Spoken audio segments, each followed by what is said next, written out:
The wind that morning was sharper than usual, slicing through the narrow streets of Maplewood as if determined to remind every soul that winter had fully arrived. Snowflakes clung stubbornly to the cracked sidewalks, turning to slush beneath the boots of those who had somewhere warm to go. For most, it was just another cold day in a small American town. But for Claire Weston, it was another day she had to fight just to survive. Her coat, once a deep navy, had faded into a dull gray after years of wear, and its fraying sleeves barely covered her wrists. She clutched it tight as she stepped out of the tiny one-room apartment she rented above an old bakery. The smell of fresh bread below was cruel. It reminded her of the days when she could afford such luxuries. Now, even a warm loaf felt like a dream too far away. It had been nearly 2 years since her life had collapsed. One bad month, that's all it took.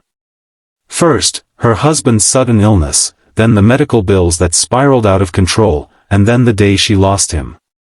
The grief had been enough to break her spirit, but life wasn't done with her yet. She lost her job, her savings, and with no family to fall back on, she was left standing at the edge of despair. Yet every morning, she still forced herself out of bed, not because she had somewhere important to be, but because she refused to let the darkness win. She cleaned houses when she could get work, helped elderly neighbors for a few dollars, and stretched every coin until it screamed. But no matter how hard she tried, the future seemed like a door that kept slamming in her face. That morning, Claire had exactly $5.63 in her pocket. She planned to buy a loaf of day-old bread and a few eggs, hoping it would last her the week. As she stepped into the corner store, the warm air hit her face, almost making her sigh in relief. But the feeling quickly faded when she saw the prices on the shelves. She grabbed the bread, then hesitated over the eggs. Her stomach tightened. She couldn't afford both. As she stood there, trying to calculate whether she could risk spending the extra money, she didn't notice the man who had walked up behind her. He was in his mid-50s, with weathered hands and eyes that seemed to hold more stories than words could tell.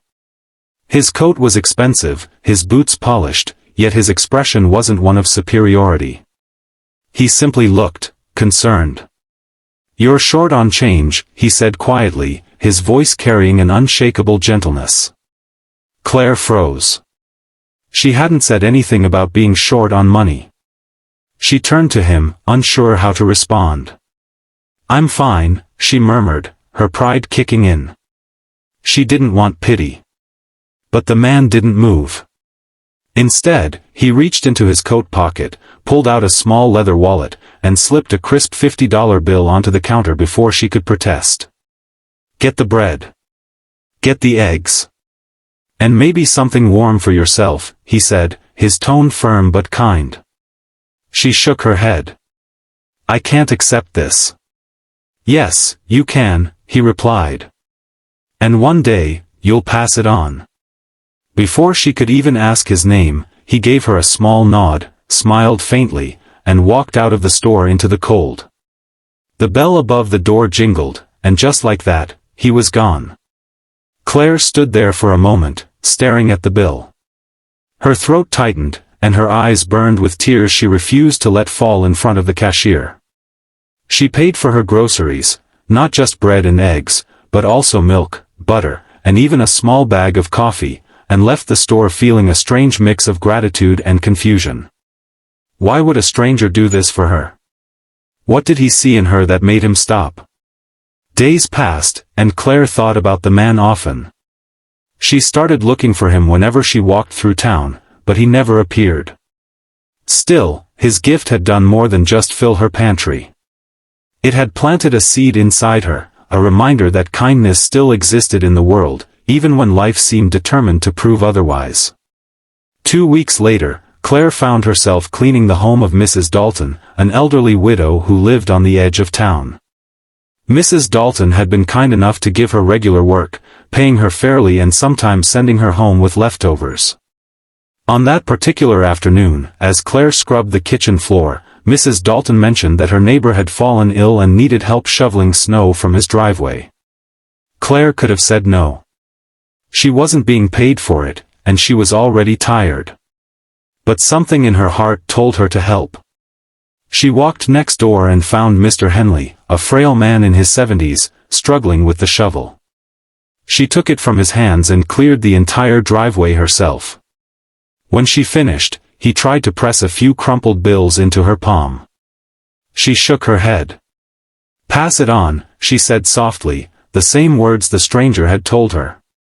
That moment changed something in her.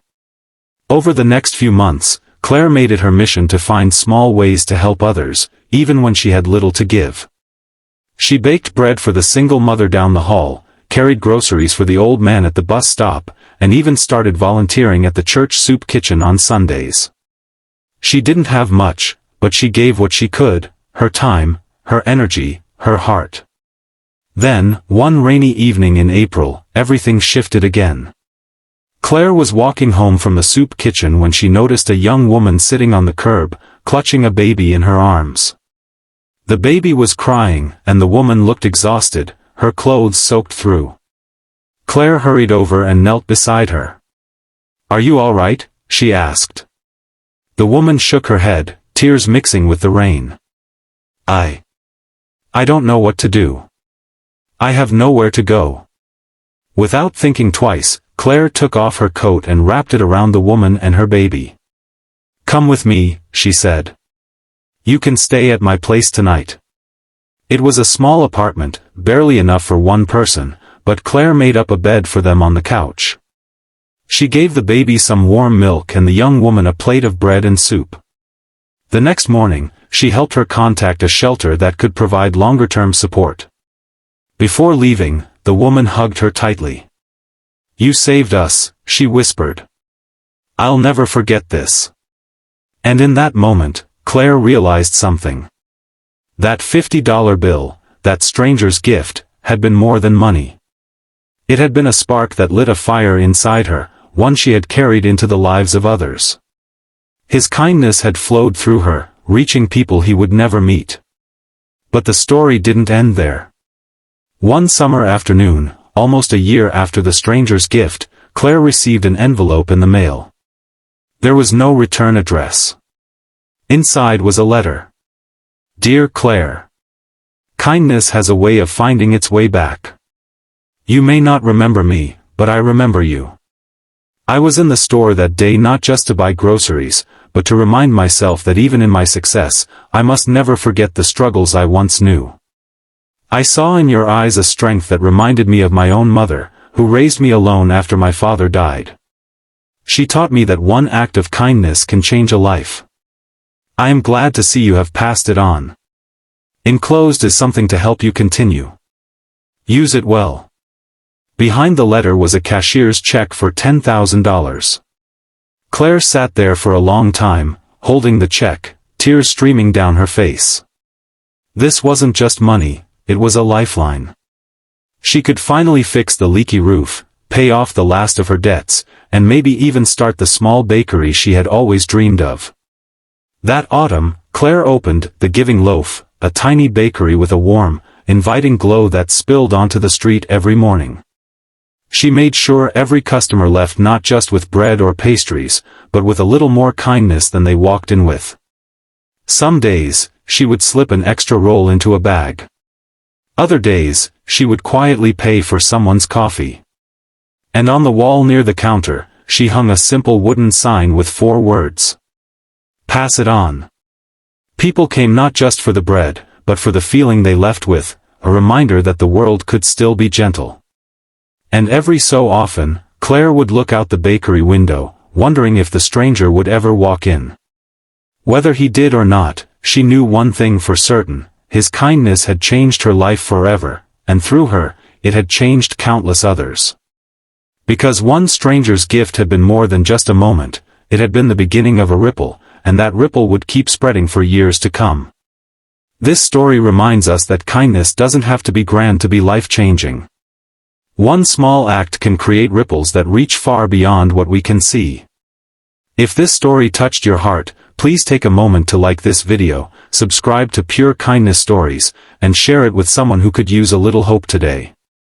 You never know, your kindness might just change a life forever.